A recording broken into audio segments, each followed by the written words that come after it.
Hey everybody, it's your buddy Eric. I'm going to look at this past week in Doomsday's deck list and what's going on and what's changing and what's going on.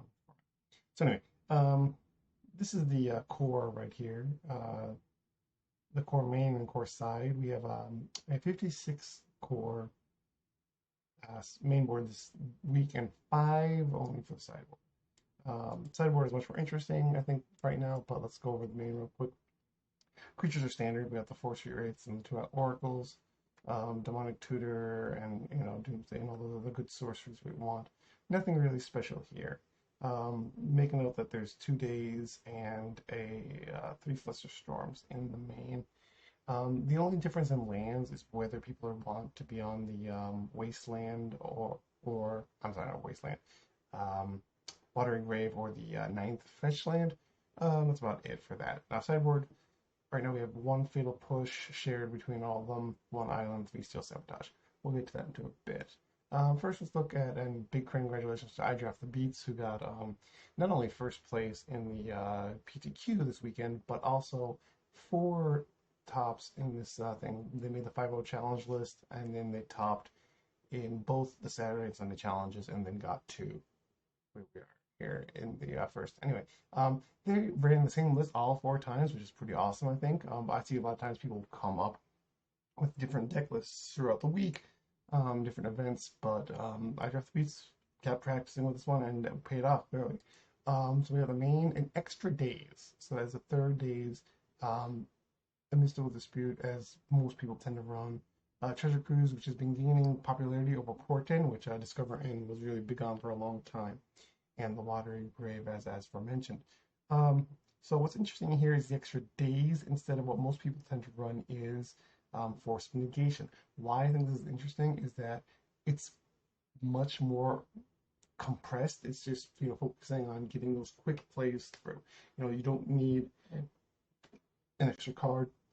You don't need an island now. So yes, it's better on the play than on the draw, but conversely, you get to protect your combo turn much more effectively. So that is a very interesting thing. Tabernacle is fairly standard. We'll go over the sideboard a bit more detail later. No, I really want to talk to I Draft the Beats about this. I'm not sure because obviously it has very good applications, but a lot of our combo turns or winning turns involve Lotus, and we can't do that with the Null Rod out. But I haven't actually tried Null Rod myself. But it is interesting nonetheless. Library of Alexandria has been getting play again recently. It seems like mostly for the heavy blue environment we're in right now, where people just want to be having those games that, if they go along, they have a way to draw cards. I'm not big on library myself, but people have been having success with it. Leyline of the Void, a staple. I don't know if we need it right now because of the drop in Bazaar-based decks, but we'll see, how that plays out. It's always worth having. Hurkyl's Recall is a really interesting one right now because there's so many Saga, Urza Saga decks. Being able to pop back, all their junk, basically cut off the mana supply before you go combo, or to save yourself from a couple of constructs. Hurkyl's Recall is really good. I said there was 1 Fatal Push. People didn't have the second one. It's very common as well. I played 3 actually, but it's very important because it's just so many creatures that are getting in our way right now, and there's more and more creatures to become the focus of Magic, as it has been for the past while. I think Fatal Push is a key card, and Duress is a nice little staple. Hates out the things in other people's hands. Nothing crazy wild here, but very interesting about Null Rod. Discover N has pretty much the same list they've been running for a long time, except one big difference this week is the Volcanic Island and Double Pyroblast plat package. This is replacing the usual Opposition Agent, and what do they usually have? I'm trying to think right now. Maybe, oh yeah, usually another Mind Break Trap, and the Library. The Library of Alexandria is surprisingly missing from this governance list. And they decided to go for the Volcanic Island and Pyroblast list. I think this is interesting. I don't know how they only had 1 top this weekend as 11th place. I think it's interesting because of how many blue decks we have. I don't know how good it is. I know Legacy has been really leaning towards into UB, blue black, Doomsday list sideboarding Pyroblast and running main duels to produce the red, but they also have four Lotus Petals in Legacy to use. Not having them here is kind of a big risk, I think. My list, nothing extremely different. I basically was on what Discover N was doing, except for instead of Portent, basically the Force of Negation list this week. Yeah, but I had Treasure Cruise. I think it's better than Portent right now, just getting those extra card draws, and Water Grave. With all the Wasteland decks, I just rather have the chance to try the extra land. Bug is really out in full force right now.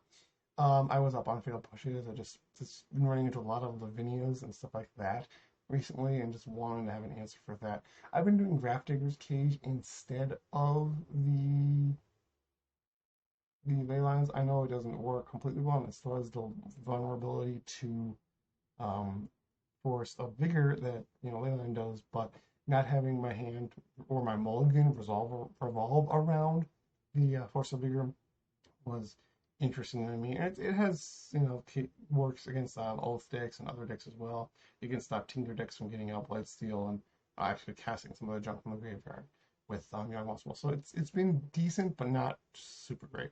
I've been running double Hurkyl's Recall because of the ability of dealing with Saga constructs as before mentioned.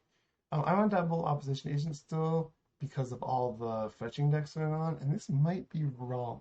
If we see an increase in Doomsday after this weekend, because Doomsday took top place in the PTQ, maybe the Opposition Agent is right, but I think dropping them is currently the right plan. And Tabernacle, just in case I ran into a deck like Bizarre deck, but I didn't see any at all. And I think there's like a couple, but they're really, really low right now.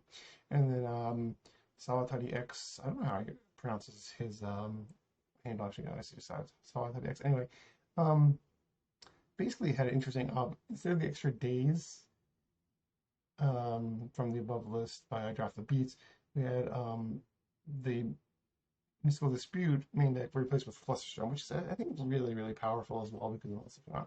But he decided to run the Force of Negation and the Fetch Land, Treasure Cruise.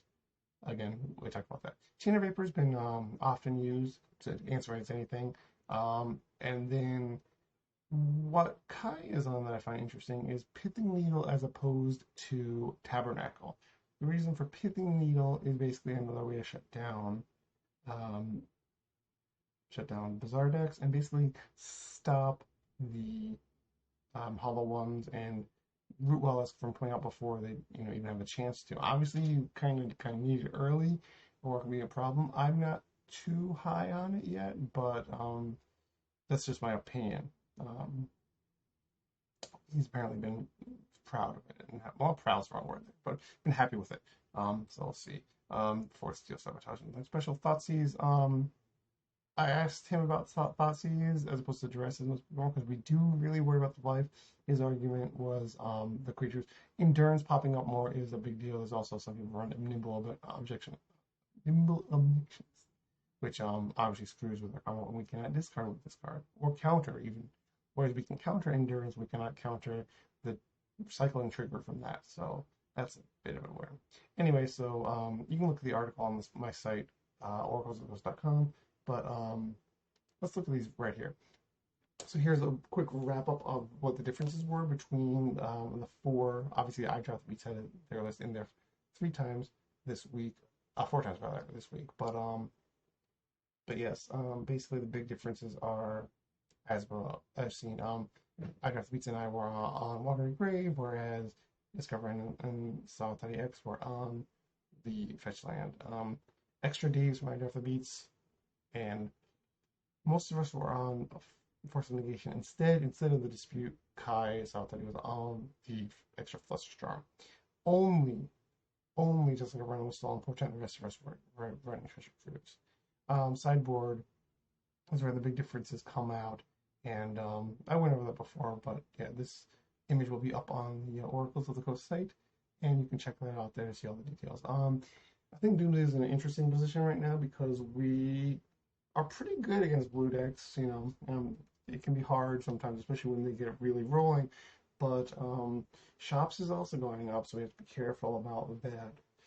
Currently, I'm really skeptical that Vintage stays restriction free in the rest of the year. Saga just seems to be everywhere to the point of just throw Saga into a deck and do it as I'm going to jokingly run a deck of Sagas and Doomsday because why not? To see what happens with that. Anyway, thanks for checking this out, and you all have a wonderful day.